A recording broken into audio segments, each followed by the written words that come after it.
Donc bonjour à tous, aujourd'hui nous allons traiter d'un cas applicatif assez intéressant des bascules et qui est tout simplement les séquenceurs. Donc un séquenceur c'est très simplement un enchaînement de bascules qui va réaliser une séquence bien définie. Alors cette séquence là, quand on a le branchement et qu'on souhaite réaliser les chronogrammes, la séquence est inconnue pour nous. On devrait la retrouver à partir d'une démarche bien explicite pour derrière réaliser les chronogrammes et répondre aux questions, ce qui est le cas pour notre exercice. Donc une séquence peut être tout simplement dans... Alors comment on pourrait retrouver éventuellement une séquence? Alors une séquence est répétitive au niveau d'un signal. Donc forcément quand j'ai une suite ACDE, ACDE, je dis que éventuellement ma séquence va être ACDE.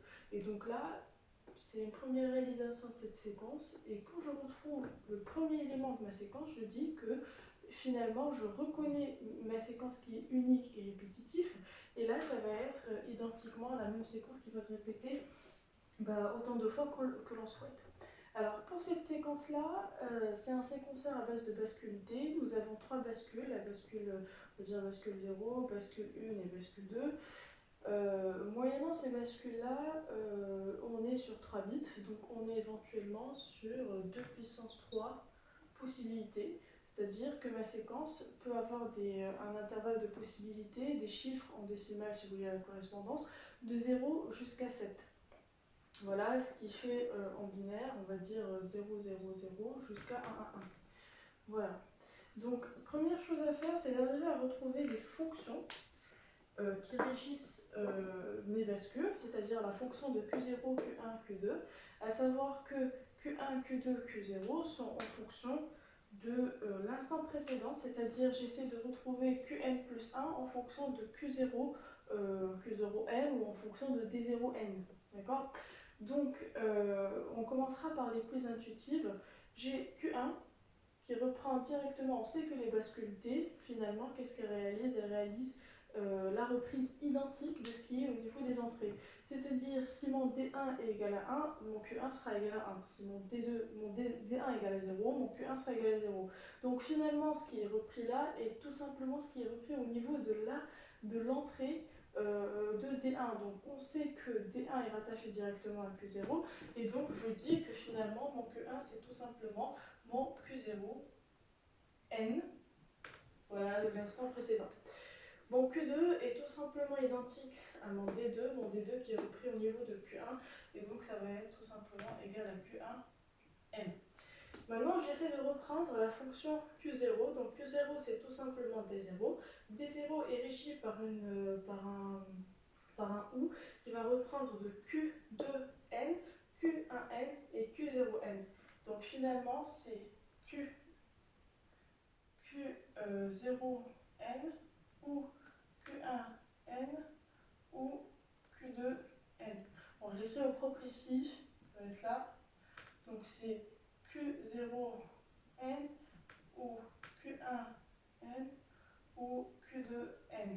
Sauf que là, d'après le schéma, il y a une porte inverseur à la fin, donc c'est tout simplement l'inverse de ce résultat-là. Donc j'ai éventuellement toutes les fonctions. Je sais que d'après l'exercice, on me dit que tout simplement l'état initial est mis à 0, c'est-à-dire que 0 égale à 0, que 1 égale à 1, que 2 égale à 1. Donc à l'instant n initial, j'ai 0, 0 partout. J'essaie de faire mes calculs, je reprends ce qui est simple. On s'est dit que Q2 égale à Q1, donc n. Q1 et Q2 reprennent directement des antécédents, et le calcul qui reste à faire, ça va être au niveau de Q0. Donc Q0, c'est tout simplement 0, 0, 0, bar, donc 1, finalement c'est 1. Ok, donc finalement à mon instant t qui est égal à n, j'ai 0, 0, 1, et j'essaierai de trouver, donc je fais passer mon instant n plus 1 à mon instant n pour finalement calculer le successeur de cet état-là. Donc 0, 0, 1, je commence éventuellement par ce qui est simple. Je dis que Q2 égale à Q1, Q1 égale à 0, Q1 égale à Q0, Q0 égale à 1 finalement. Et puis Q0, c'est tout simplement 0, 0 plus plus 1, donc ça vous fait 1 bar, donc ça vous fait éventuellement 0. Ensuite, je reprends cet état-là, je vois en fait que je suis toujours sur des états qui sont différents, je ne retombe pas sur un état de début, donc je réenchaîne, je recalcule pour 0, 1, enfin 0,10. Donc quand j'ai 0,10, on se dit alors mon Q2 c'est tout simplement mon Q1, donc ça va être 1. Ensuite mon Q1 c'est tout simplement mon Q0, donc ça va être 0. Et puis mon Q0 ça va être l'inverse de tout ça, donc j'ai 1 bar, donc ça va me faire 0. Finalement j'ai 0, 0, 1 si vous voulez. Ou 1, 1, 0. Voilà. Ensuite, qu'est-ce que j'ai? Alors, je réenchaîne, hein, je calcule 1, 0, 0. Donc, Q1, c'est tout simplement Q0, donc ça va être 0. Q2, c'est tout simplement Q1, donc ça va être encore 0. Et puis pour le reste, j'ai Q2 qui va être Q0 qui va être égal à l'inverse de tout ça, donc ça va être 0. Donc bizarrement, je retrouve mon état de départ. Donc j'ai réalisé une boucle et mon état prochain, ça va être 0, 0, 0. Donc je reconnais une séquence qui va être 0, 0, 0, 0, 0, 1, 0, 1, 0, 1, 0, 0. Et donc finalement, c'est un séquenceur qui compte 0, 1, 2, 3 en décimale, enfin en correspondance décimale et reboucle. Donc ma suite en correspondance décimale, ça va être 0, 1, 2 et 3. Après, je reboucle, vous l'avez compris, c'est un 3. Et ensuite, je reboucle pour retrouver un 0. Pour être sûr que 0 ne fait pas partie de ma séquence, c'est-à-dire que ma séquence est égale éventuellement à, C, D, E, A, B, et puis en reboucle à partir de B, vous pouvez vous assurer en réitérant ou en recalculant pour, on va dire, au maximum optimalement, 2 prochains successeurs.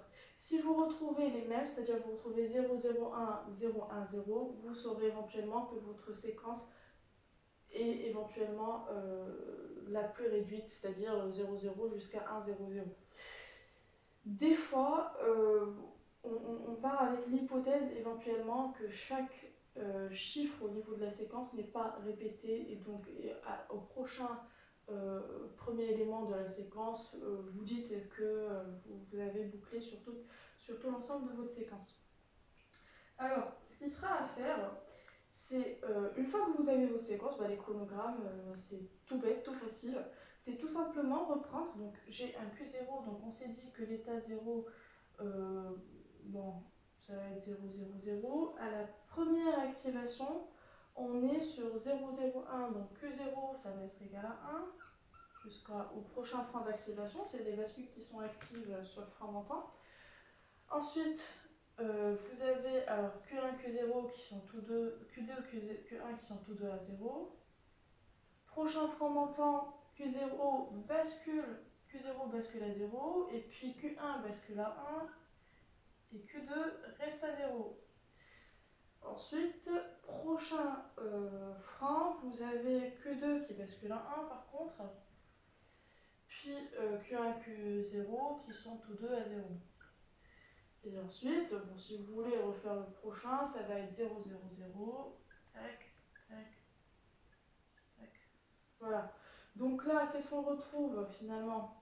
Là, on retrouve mon 0, 0, 0. Là, on retrouve 0, 0, 1. On retrouve 0, 1, 0. Et puis là, on retrouve 1, 0, 0. Donc là, en correspondance, c'est mon 0, mon 1, mon 2, mon 3. Et je retrouve encore mon 0. Et si je reboucle tout au long du chronogramme, je retrouverai une suite de 0, 1, 2, 3, etc. Voilà. On avait posé une question au niveau de l'exercice. Quelle est la condition pour que la première bascule soit mise en 1? C'est-à-dire que la bascule 1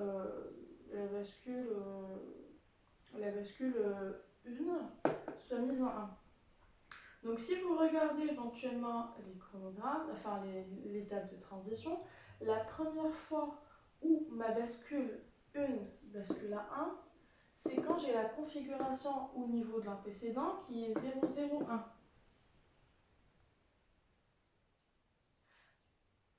si je considère éventuellement que celle-là, c'est éventuellement ma bascule 1. Sauf que, alors pour eux, la première bascule, c'est pas la bascule numérotée 1, mais la première bascule, c'est la bascule 0. Voilà. Donc je redis, alors ma bascule B0, c'est cette bascule-là. La première fois où elle passe, la logique est la même finalement. J'ai une bascule, je me demande quand est-ce que son résultat Q0 passe à 1. Je vois que Q0 passe à 1 quand j'ai la configuration 0, 0, 0. Donc finalement, ma bascule passe à 1 quand j'ai la configuration Q2 égale à Q1 égale à Q0 égale à 0. Voilà. C'est à ce niveau-là que j'ai une sortie Q0 qui égale à 1. Ensuite, on me pose la question si la période de H égale à T. Donc une période, ça va être tout simplement ça, hein, égale à T, je note égale à T, voilà. On se pose la question, quelle est la période de chacun des signaux, c'est-à-dire la période tout simplement où mon signal va se répéter. Donc pour ce faire, on va réenchaîner. Donc j'ai 0, 0, 0, ensuite j'ai un 0, 0, 1, donc 1, tac, puis là j'ai encore un 0, donc 1, 0, là j'ai encore un 0, donc ça me fait 1, puis là j'ai, on va faire bien, donc là j'ai 1, j'ai 0, et puis là j'ai encore un 0, et puis là j'ai un 1, 0, et puis 0. Donc là, je reconnais la période de mon signal Q0, hein.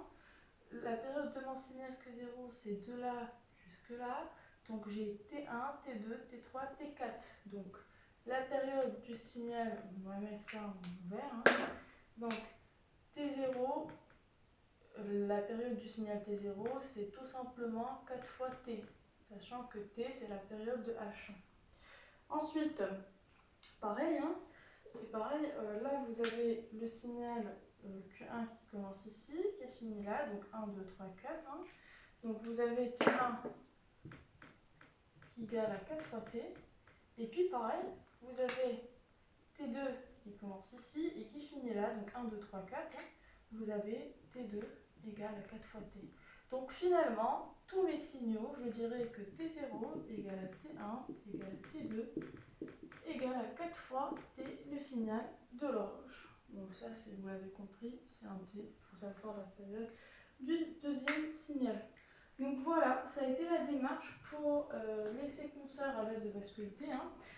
Vous pouvez penser pareil et réaliser le deuxième exercice, cette fois-ci un peu challengeant à mon sens, parce que ça fait intervenir des bascules JK. Quand vous avez des bascules JK, le fonctionnement est différent des bascules, c'est-à-dire qu'elle ne fait pas que de la mémorisation, elle fait des mises à 1, des mises à 0, et puis éventuellement du basculement. Donc vous avez l'astuce, c'est d'arriver à retrouver les fonctions un peu pareilles, hein, Q0, n plus 1, Q1, n plus 1, J2, n plus 1.